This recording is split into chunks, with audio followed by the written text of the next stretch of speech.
నమస్తే అన్న. నమస్తే. ఏందన్న ఇప్పుడు ఈ సత్యాగ్రహం ఇంకో ఉద్దేశం ఏంది? ఈ సత్యాగ్రహం అనేది చట్టరీత్యంగా ఇప్పుడు మన ఎమ్మెల్యేలు కానీ ఎంపీలు కానీ ఇది చేయడం ద్వారా ఎవరైతే మేము అడుక్కుంటున్నామో డిమాండ్ చేస్తున్నామో వీళ్ళ యొక్క నిజమైన ఆకాంక్ష ఇది.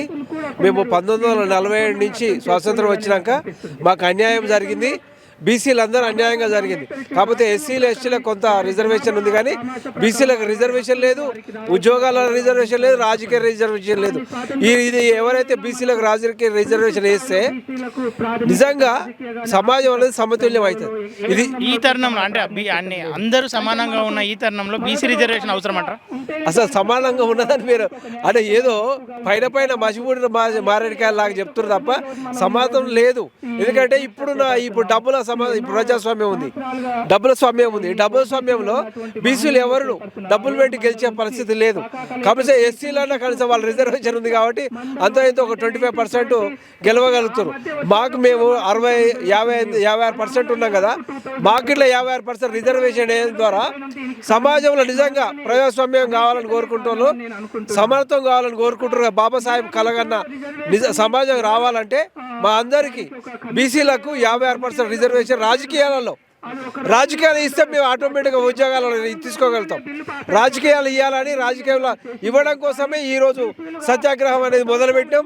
ఇది దేశం మొత్తం పోతుందని, దేశంలో ఉన్న మమ్మల్ని దోసుకుంటున్న ప్రతి ఒక్క అగ్రకులాలందరికీ ఈ యొక్క గొడ్డలు పెట్టి అవుతుందని వాళ్ళ యొక్క కళలు కానీ వాళ్ళ యొక్క మోసపూరితమైన ఆశలు కానీ కుక్కటి పిల్లతోటి తీసేయడానికి ఈ ఉద్యమం మొదటి బిందువు అవుతుందని, ఈ హెచ్యు ద్వారా ఈ దేశం మొత్తం సమూలంగా మార్పు జరుగుతుందని అన్ని రాష్ట్రాల ప్రజలకు ఇట్లా ఈ యొక్క సత్యాగ్రహానికి సపోర్ట్ ఇవ్వాలని, మద్దతు ఇవ్వాలని కోరుకుంటున్నాం బీసీలందరూ.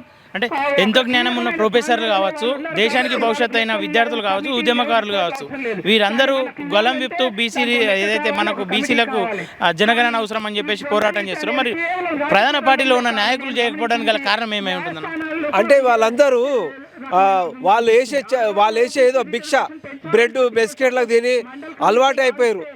నేను ఒక్కరిని బాగుపడితే చాలా అనుకునే వ్యవస్థ ఉన్నది కాబట్టి వాళ్ళు ఆ విధంగా ఆలోచిస్తారు. అంటే ఇప్పుడు జనాలలో ఇప్పుడు మన హైదరాబాద్లో ఉస్మానియా యూనివర్సిటీ కానీ 46 గురించి కానీ 56 గురించి కొట్లాడే వాళ్ళందరూ వాళ్ళ స్వార్థం కోసం కొట్లాడుతున్నారు. బాబాసాహెబ్ పెట్టింది ఎవరు సొంత స్వార్థం కోసం పెట్టాలి. రిజర్వేషన్ల ద్వారా రాజకీయాలలో అధికారంలోకి వచ్చిన మన నాయకులు కానీ ఉద్యోగం వచ్చిన మా యొక్క సమాజంలో ఉన్న వ్యక్తులు సమాజంలో అందరికీ పంచుతారు, అందరినీ చైతన్యం చేస్తారని పెట్టాడు.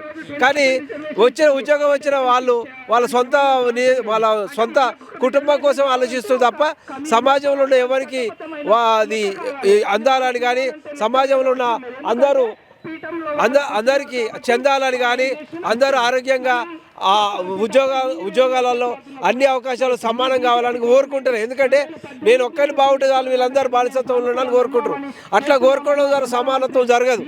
ఎవరైతే ఉద్యోగం వచ్చిందో, ఎవరైతే ఎమ్మెల్యే గెలిచారో ఆ సమాజంలో ఉన్న అందరికీ మీ యొక్క ఫలాలు, ఈ యొక్క పథకాలు ఏదైతే ఆర్థిక అసమానతలు తొలగించడానికి బాబాసాహెబ్ యొక్క ఆలోచనలు మీరు ఈ రోజు నుంచి అవలంబించుకొని ఆ విధంగా అమలు చేయడం ద్వారా జరుగుతుంది తప్ప ఇది మీకోసం పెట్టింది కాదు.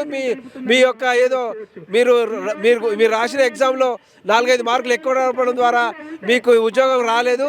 ఈ యొక్క రిజర్వేషన్ అనేది బాబాసాహెబ్ గారు అప్పుడు ఆలోచించి చేసిన యొక్క ఈ ఫలితం అనేది సమాజంలో అందరికీ రావాలని, అందరూ చైతన్యం కావాలి, అందరూ రాజకీయంగా ఆర్థికంగా సమానత్వం కావాలని కోరుకుంటున్నాం. అంటే బీసీలు రాజకీయంగా కావచ్చు, ఆర్థికంగా కావచ్చు బలంగా ఉన్నారు కాబట్టి బీసీలకు ఇంకా కులజనన చేయకుండా అటు అంటే అగ్రకులాల్లో ఈడబ్ల్యూఎస్ తీసుకొచ్చి అగ్రకులాల్లో పేదలు ఉన్నారు వాళ్ళని ఆదుకోవాలన్న పరిస్థితిలో తీసుకొచ్చింది అనుకోవచ్చు కదా. అంటే మన ప్రధాని కూడా ఒక బీసీలకు అవసరం ఉంటే బీసీకి అర్థం కదా. అంటే ఇప్పుడు బీసీలలో అన్ని కులాలు ఏం లేవు, కొంతమంది వారికే ఉన్నారు. ఇప్పుడు వాళ్ళు కనుక అగ్రకులాలలో ఈబీసీ అనే సెక్షన్ అనేది తీసుకొచ్చారో బీసీలలో అదే % ఉన్నారు. ఎప్పుడైతే 1% వరకే ఇందులో కొంచెం ఆర్థికంగా ఉన్న వాళ్ళు ఉన్నారు. 99% ఎవరికి కనీసం తిండి కట్టుకోవడానికి బట్టలు లేని పరిస్థితి ఉన్నారు. మీరు ఈబీసీ కాదు పెట్టాల్సింది, ఈ అందరికీ కావాల్సిన రిజర్వేషన్ పెట్టాలంటున్నా.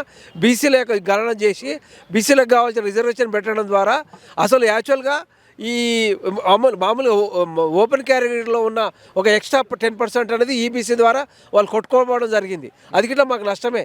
ఆ విధంగా చేయడం ద్వారా ఈబీసీ వర్గీకరణ జరిగింది.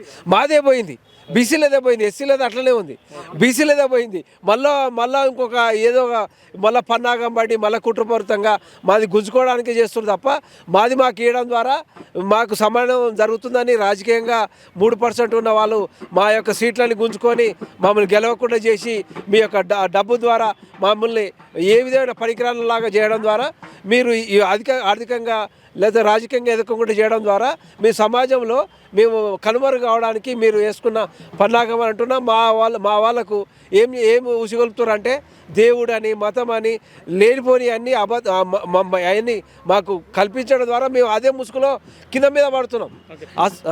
చివరిగా ఈ సత్యాగ్రహ దీక్ష ఇలా అంటే ఈ రోజుతో ముగుస్తుందా లేదంటే ఇలాగే కొనసాగుతుందా? ఆల్రెడీ సత్యాగ్రహ అనేది ఈరోజు జరగడం అనేది చాలా శుభ పరిణామం.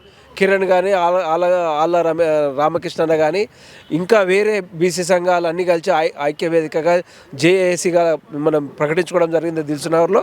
దీన్ని అందరూ కలిసి రేపు మేము వాంకిడికి పోతున్నాం. ఏది కొండ లక్ష్మణ్ బాబూజీ యొక్క సొంత ఊరికి పోయి అక్కడ నినాదాలు చేయడం కానీ విగ్రహం ఏర్పాటు కోసం ఒక మొదటి స్టెప్ రేపు జరుగుతుంది. దీని ద్వారా దేశంలో ఉన్న రాష్ట్రంలో ఉన్న అందరూ ప్రముఖులందరి యొక్క ఒక జన్మ ప్లేసులు కానీ వాళ్ళ విగ్రహాలు ఏర్పాటు చేయడం కానీ ఫస్ట్ తెలంగాణలో మొదలుగా ఇనిషియేట్గా స్టార్ట్ చేస్తున్నాం. దీని ద్వారా తెలంగాణ, ఆంధ్రప్రదేశ్ అన్ని రాష్ట్రాలకు వెళ్తుందని, అన్ని రాష్ట్రాలను జాగృతం చేస్తున్నామని, కాంచీరావు గారు చేసిన ఉద్యమానికి ఇది కొనసాగుతుందని, ఈ విధంగా బీసీలలో ఐక్యత తీసుకొచ్చి బీసీ ఎస్టీల ద్వారా 97% ఉన్న మా యొక్క జనాభాలకు మీవే ముఖ్యమంత్రి కావాలనుకున్నా, మీవే ప్రధానమంత్రి కావాలంటాం.